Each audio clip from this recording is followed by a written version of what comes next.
নমস্কার, আশা করি সবাই ভালো আছেন। আজকে আমাদের আলোচনার বিষয় হচ্ছে বেঞ্জামিন এস ব্লুমের ট্যাক্সোনমি। এই বেঞ্জামিন এস ব্লুম ট্যাক্সোনমি যে দিয়েছেন সেটা ছিল এডুকেশনাল অবজেক্টিভসের উপর। আজকে আমরা ওনার এই ট্যাক্সোনমিটা লার্নিং এর উপর কিভাবে এফেক্ট হয় সেটা নিয়ে আলোচনা করব। তাহলে আজকে আমাদের আলোচনার বিষয় হচ্ছে বেঞ্জামিন এস ব্লুমের ট্যাক্সোনমি। সেটা আলোচনা করব কিসের পরিপ্রেক্ষিতে? লার্নিং এর পরিপ্রেক্ষিতে। ট্যাক্সোনমি বিষয়টা কি? যদি ট্যাক্সোনমি কথাটা ভাঙি তাহলে দুটো শব্দ আসে, একটি হচ্ছে ট্যাক্সেস, আরেকটা হচ্ছে নোমোস। এই দুটো শব্দ থেকে ট্যাক্সোনমি কথাটা আসে। এখানে বলে রাখা ভালো, এই ট্যাক্সোনমি কথাটা কিন্তু জীববিজ্ঞান থেকে এসেছে। এই ট্যাক্সোনমির ধারণা প্রথম জীববিজ্ঞানে ব্যবহার করা হয়েছে, তারপর আমাদের শিক্ষাক্ষেত্রে ব্যবহার করা হয়েছে। এই ট্যাক্সেস কথার অর্থ হচ্ছে অ্যারেঞ্জমেন্ট, আর নোমোস কথার অর্থ হচ্ছে লফুল। তাহলে ট্যাক্সোনমি কথার অর্থ দাঁড়ায় কোনো কিছুকে যখন আমরা লফুলি নিয়ম অনুযায়ী সাজাই, অ্যারেঞ্জমেন্ট করি, তখন তাকে বলবো ট্যাক্সোনমি। অর্থাৎ ট্যাক্সোনমি হচ্ছে লফুল অ্যারেঞ্জমেন্ট। এইবার এই ট্যাক্সোনমি আর ক্লাসিফিকেশনের মধ্যে কিন্তু একটু তফাৎ আছে।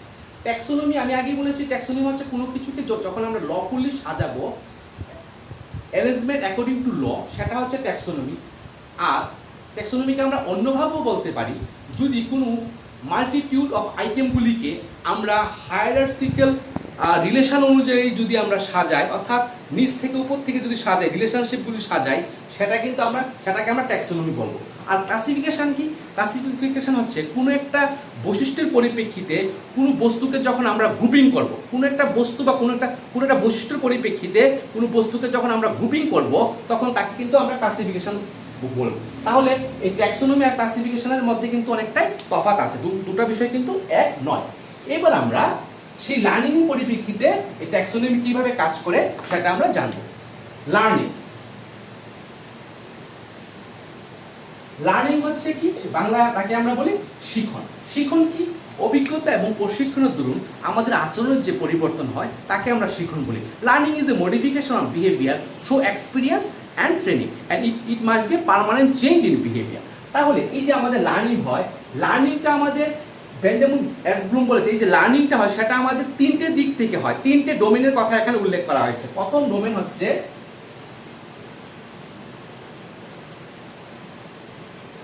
কগনিটিভ ডোমেন, দ্বিতীয় ডোমেন হচ্ছে অ্যাফেক্টিভ ডোমেন, এবং তৃতীয় হচ্ছে সাইকোমোটর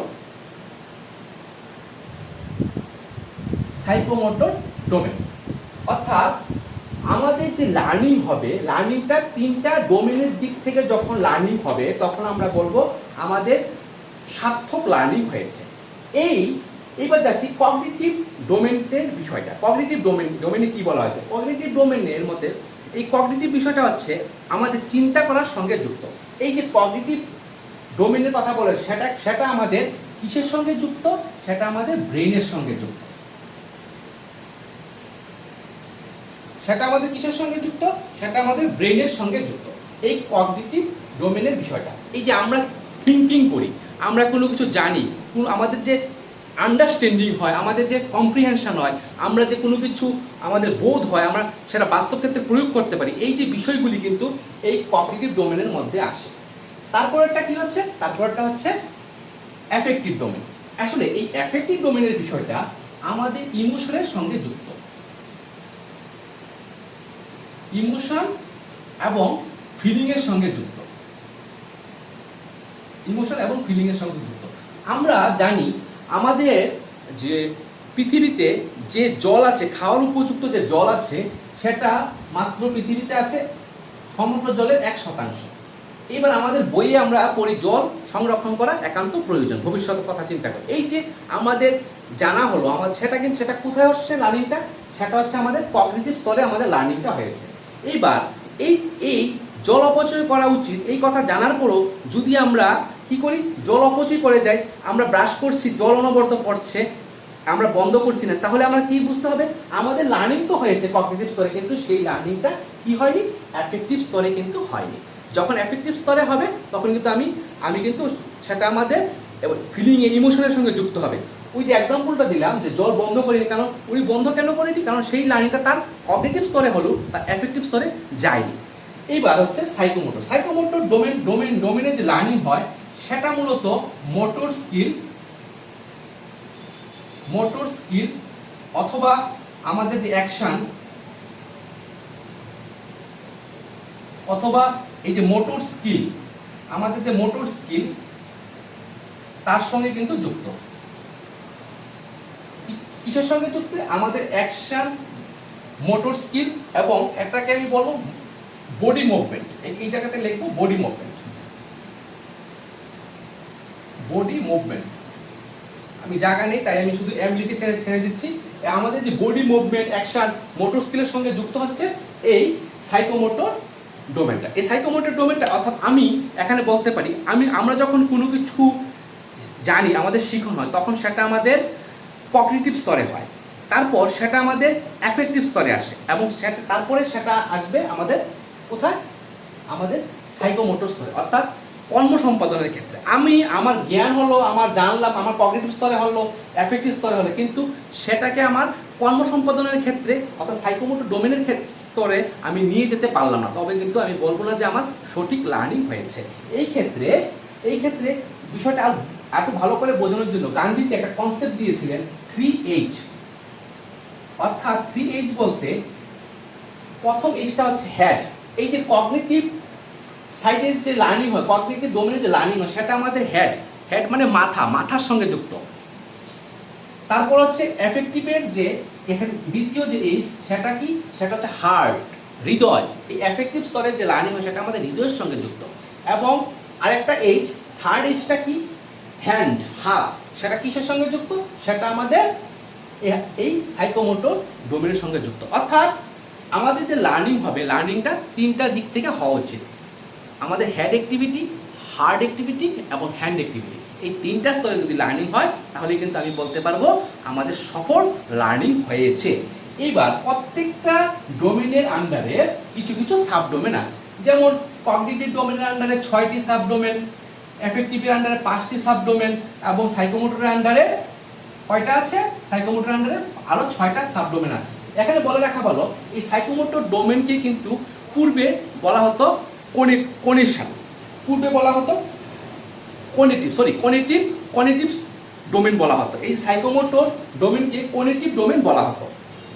এবার আমরা যাচ্ছি এই যে কগনিটিভ, এই কগনিটিভ ডোমেনের সম্পর্কে আমরা জানবো।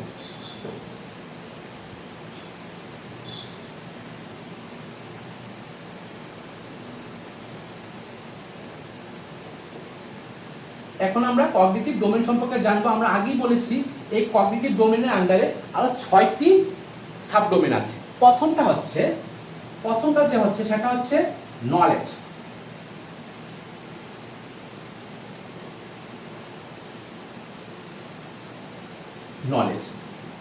নলেজ বিষয়টা কি? আমরা যখন কোনো কিছু আমাদের লার্নিং হয়, সেটা আমাদের লার্নিং হয়, ধরলাম আমরা কোনো কিছু জানলাম। এই যে জানা আমাদের লার্নিং হয়েছে, আমরা জানার দরুন আমাদের মেমোরিতে যে জিনিসটা সেভ করে রাখলাম, সংরক্ষণ করে রাখলাম, সেটাই কিন্তু হচ্ছে নলেজ। অর্থাৎ নলেজকে আমি এখানে রিমেম্বারিং বলতে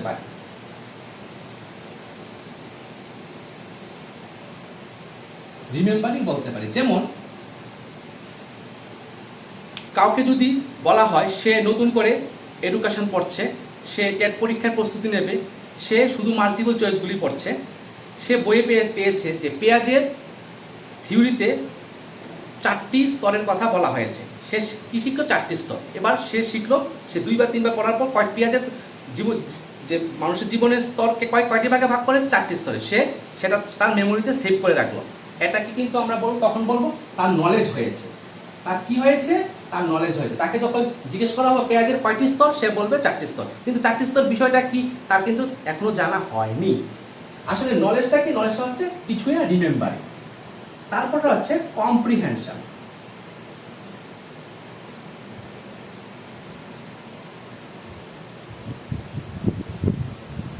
এবার যে বিষয়টা আমাদের নলেজ হয়েছে, সেই বিষয়টা যদি আমাদের সম্পর্কে আমাদের বোধ জন্মায়, তখন সেটা কিন্তু কম্প্রিহেনশন হবে। তাহলে কম্প্রিহেনশন হচ্ছে কি?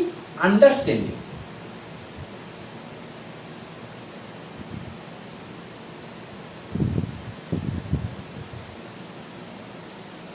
কম্প্রিহেনশন হচ্ছে কি আন্ডারস্ট্যান্ডিং। অর্থাৎ যে জিনিসটা আমাদের নলেজ হলো, সেই নলেজ হওয়ার পর সেই বিষয়টা সম্পর্কে যদি আমাদের বোধ জন্মায়, সেই বিষয়টা যদি আমি আমাদের নিজের ভাষায় লিখতে পারি অথবা নিজের ভাষায় বলতে পারি, তখন বলবো যে কম্প্রিহেনশন হয়েছে। যেমন পেঁয়াজের থিওরিতে কয়টি স্তর আছে সে জানলো ছেলেটা, যে 4টি স্তর। এবার 4টি স্তর কি কি সে জানলো। এবার প্রথম স্তরকে বলা হয় সেন্সরি মোটর স্টেজ। এই কেন প্রথম স্তরকে সেন্সরি মোটর স্টেজ, যদি সে ব্যাখ্যা নিজের ভাষায় বলতে পারে এবং লিখতে পারে, তখন বলবো যে তার কম্প্রিহেনশন হয়েছে। তখন বলবো তার কি হয়েছে, কম্প্রিহেনশন হয়েছে। তারপরটা কি, তারপরটা হচ্ছে অ্যাপ্লিকেশন।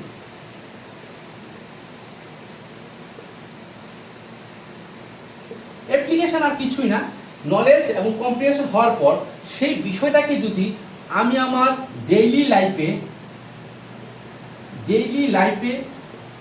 কি করতে পারি, ইউজ করতে পারি, ব্যবহার করতে পারি, তাহলে সেটা কি হয়েছে, অ্যাপ্লিকেশন হয়েছে। অর্থাৎ আমরা যে জিনিসটা আমাদের নলেজ হলো, রিমেম্বারিং হলো, যে জিনিসটা আমাদের আন্ডারস্ট্যান্ডিং হলো, সেই বিষয়টা যদি আমি বাস্তব ক্ষেত্রে প্রয়োগ করতে পারি। এবার আমি পেঁয়াজের থিওরি পড়েছি, কি কি স্তর আছে, কি কি স্টেজ আছে, কি বিষয় আছে, সেই বিষয়টা যদি কি হয়, সেই বিষয়টা যদি আমি যখন শিক্ষক হব, আমি ছাত্রের উপর যখন প্রয়োগ করতে পারবো, তখন সেটা হবে অ্যাপ্লিকেশন। যেমন এই ক্ষেত্রে বলতে পারি, যেমন আমি পড়লাম, আমি বই পড়ে জানলাম যে পেঁয়াজ, যে স্কিমার ধারণা কে দিয়েছেন, স্কিমার ধারণা কে দিয়েছেন, পেঁয়াজে পেঁয়াজে পেঁয়াজে, এইভাবে আমি রিমেম্বারিং করলাম। এবার স্কিমা বিষয়টা কি, স্কিমা বিষয়টা কি, এই বিষয়টা যখন আমি কি করতে পারবো, নিজের ভাষায় বলতে পারবো, তখন কম্প্রিহেনশন হবে। এবং এই স্কিমার ধারণা নিয়ে যখন আমি বাচ্চাদের সঙ্গে কাজ করতে যাব, বাস্তব ক্ষেত্রে প্রয়োগ করতে পারবো স্কিমার ধারণা, কিভাবে অ্যাসিমিলেশন হয়, কিভাবে অ্যাকোমোডেশন হয়, কিভাবে অর্গানাইজেশন হয়, এই যে ধারণাগুলি যখন বাস্তব ক্ষেত্রে প্রয়োগ করতে পারবো বাচ্চাদের সামনে, তখন সেটা হবে অ্যাপ্লিকেশন। আমি আশা করি আমি বুঝাতে পেরেছি। পেঁয়াজের এই যে তিনটা ডোমেনার, তিনটা ডোমেন, সাবডোমেনের এই তিনটা বিষয় কিন্তু আসলে হচ্ছে এখানে লোয়ার থিঙ্কিং প্রয়োজন। বাচ্চাদের কি প্রয়োজন, এখানে লোয়ার থিঙ্কিং। এখানে এইগুলি হচ্ছে, এই তিনটা হচ্ছে লোয়ার থিঙ্কিং ডোমেনের অংশ। তারপরটা হচ্ছে, আমি আগেই বলেছি এখানে 6টা আছে, সাবডোমেনের 6টা আইটেম আছে এখানে। তারপরটা হচ্ছে কি, তারপরটা হচ্ছে অ্যানালাইসিস।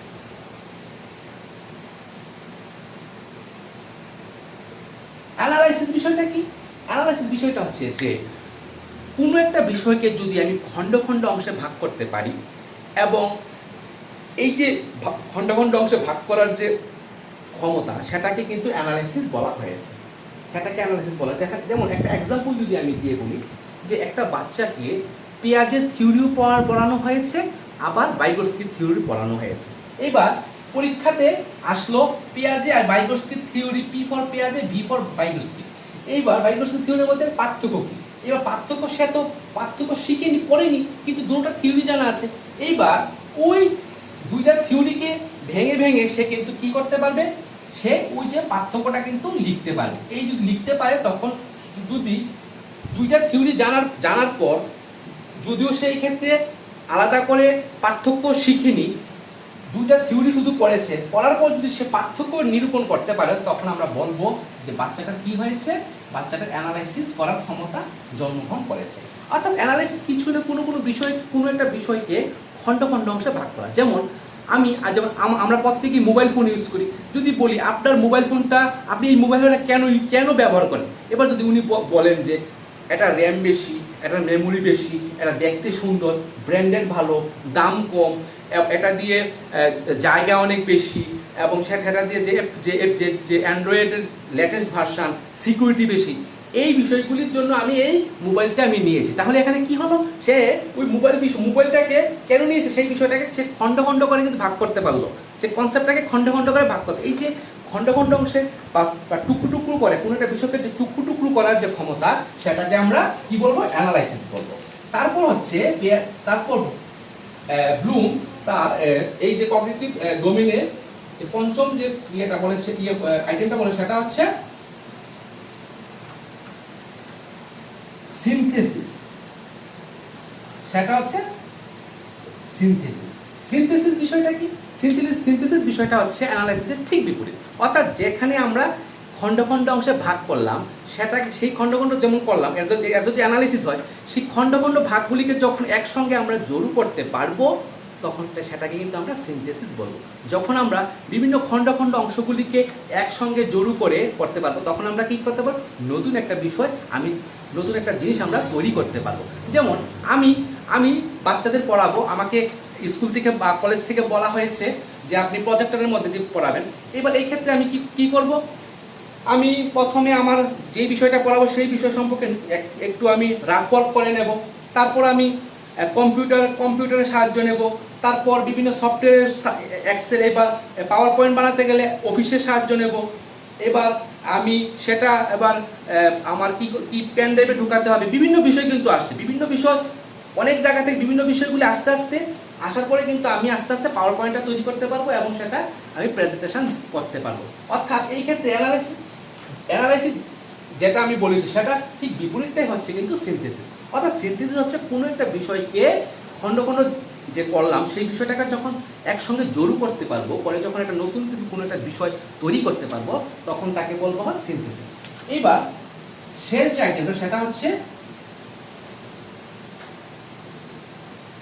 এই ডোমেন বা এই বর্গের, এই যে কগনিটিভ ডোমেন বা এই বর্গের যে শেষ যে আইটেম সেটা হচ্ছে ইভালুয়েশন। ইভালুয়েশন বিষয়টা কি? ইভালুয়েশনটা হচ্ছে যখন একটা কোনো বিষয়কে দুটো বা তার বেশি বিষয়ের মধ্যে যখন তুলনা করে আমি একটা সিদ্ধান্ত নিতে পারবো, সেটাই কিন্তু হচ্ছে ইভালুয়েশন। এই যে প্রথম আমি আগেই বলেছি প্রথম তিনটা হচ্ছে এখানে লোয়ার স্কিল প্রয়োজন, তারপরে যে এই যে শেষের যে চারটে 4, 5, 6 অ্যানালাইসিস, সিনথেসিস এন্ড ইভালুয়েশন, এখানে বাচ্চাদের কি প্রয়োজন, হায়ার থিঙ্কিং প্রয়োজন। অর্থাৎ এই তিনটার জন্য লোয়ার থিঙ্কিং প্রয়োজন আর এই তিনটার জন্য হায়ার থিঙ্কিং প্রয়োজন। এই ক্ষেত্রে কিন্তু আমরা একটা ধারণা লক্ষ্য করতে পারি আমাদের স্কুলগুলিতে ইউজ হয়, সেটা হচ্ছে হর্স কি, হায়ার অর্ডার থিঙ্কিং স্কিল। আমি আবার বলছি হর্স কি, হায়ার অর্ডার থিঙ্কিং স্কিল। অর্থাৎ পূর্বে আমাদের যে লার্নিং হতো, লার্নিং এর ক্ষেত্রে এই তিনটে অর্থাৎ নলেজ, কম্প্রিহেনশন এবং অ্যাপ্লিকেশনের উপরে শিক্ষার উপর জোর দেওয়া হতো। অর্থাৎ বাচ্চাদের যে আমরা পড়াতাম সেখানে শুধু নলেজ, কম্প্রিহেনশন এবং অ্যাপ্লিকেশনের উপর জোর দিতাম। কিন্তু আধুনিককালে এই হর্স অর্থাৎ হায়ার অর্ডার থিঙ্কিং, এখানে বলা হয়েছে যে বাচ্চাদের এগুলি তো আমরা পড়ানোর সঙ্গে সঙ্গে বিশেষভাবে অ্যানালাইসিস, সিনথেসিস এবং ইভালুয়েশন, এই হায়ার অর্ডার যে থিঙ্কিং স্কিলগুলি আছে এই তিনটার উপর কিন্তু বিশেষ জোর দেওয়ার কথা বলা হয়েছে। এই হচ্ছে মূলত বেসিক ধারণা ব্লুমস ট্যাক্সোনমি। তবে এই কথা আমি বলে রাখি একটু আলোচনা শেষ করার আগে, এই যে ব্লুমস এই ট্যাক্সোনমি দিয়েছেন 1956, কিন্তু এই যে ট্যাক্সোনমি ওনার যে ট্যাক্সোনমি যে দিয়েছেন সেটাকে রিভাইজ করা হয়েছিল 2001 সালে। 2001 সালে ওনারই ছাত্র লরেন্স অ্যান্ডারসন ওনার ছাত্র সেটাকে কিন্তু রিভাইজ করেছেন। এই রিভাইজ করাতে একটু চেঞ্জ হয়ে গিয়েছিল, সেই চেঞ্জটা আমি একটু বলে দিচ্ছি। এই যে নলেজ ছিল, সেই নলেজের জায়গায় কি আসলো, নলেজের জায়গায় চলে আসলো রিমেম্বারিং। নলেজের জায়গায় চলে আসলো কি, রিমেম্বারিং। কম্প্রিহেনশনের জায়গায় কি চলে আসলো, কম্প্রিহেনশনের জায়গায় চলে আসলো আন্ডারস্ট্যান্ডিং। অ্যাপ্লিকেশন যা ছিল তাই আছে, অ্যানালাইসিস যা আছে তাই ছিল। এবার এই জায়গাতে 5 আর 6 এর মধ্যে একটু আদান প্রদান হয়েছে, আমি লিখে দিচ্ছি। 5 নম্বরে ছিল সিনথেসিস, কিন্তু এই সিনথেসিসের জায়গায় এখানে চলে আসলো ইভালুয়েশন, সেখানে চলে আসলো ইভালুয়েশন। আর 6 নম্বরে চলে আসলো কি, আমি সিনথেসিস ছিল সেটা সিনথেসিস নামটা চেঞ্জ হয়ে সেটা চলে আসলো ক্রিয়েশন। আমি আগেই বলেছি যখন আমরা সিনথেসিস করতে পারবো কোনো জিনিসকে, বিভিন্ন বিষয়কে জড়ো করতে পারবো, তখন কিন্তু নতুন জিনিস আমরা তৈরি করতে পারবো। তাই এই যে 2001 সালে যে রিভাইজ হয়েছে সেখানে স্ট্রাকচারটা ছিল এরকম। অ্যানালাইসিস ঠিকই ছিল, ইভালুয়েশনটা আগে ছিল 6 নম্বরে, সেটা 5 নম্বরে চলে আসলো, আর সিনথেসিসটা হয়ে গেল ক্রিয়েশন, অর্থাৎ নিত্য নতুন জিনিস তৈরি। তাহলে প্রথমটা হচ্ছে এই জায়গায় রিমেম্বারিং, এই জায়গায় আন্ডারস্ট্যান্ডিং, অ্যাপ্লিকেশন আগের মতোই ছিল, অ্যানালাইসিস আগের মতোই, ইভালুয়েশন 6 নম্বরে ছিল সেটা 5 নম্বরে চলে আসলো, আর সিনথেসিসটা চেঞ্জ হয়ে চলে আসলো কে, ক্রিয়েশন। এই ক্রিয়েশন সেটা কে করেছিল, ব্লুমসের যে ছাত্র উনি কিন্তু সেটা করেছিলেন, ওনার নাম ছিল লরেন্স অ্যান্ডারসন। উনি এটাকে ডিভাইস করেছিলেন। এই হচ্ছে মোটামুটি ব্লুমস ট্যাক্সোনমি। আশা করি আপনারা সবাই বুঝতে পেরেছেন। পরবর্তী সময় আরেকটা ভিডিও নিয়ে আসবো। ততক্ষণ পর্যন্ত নমস্কার।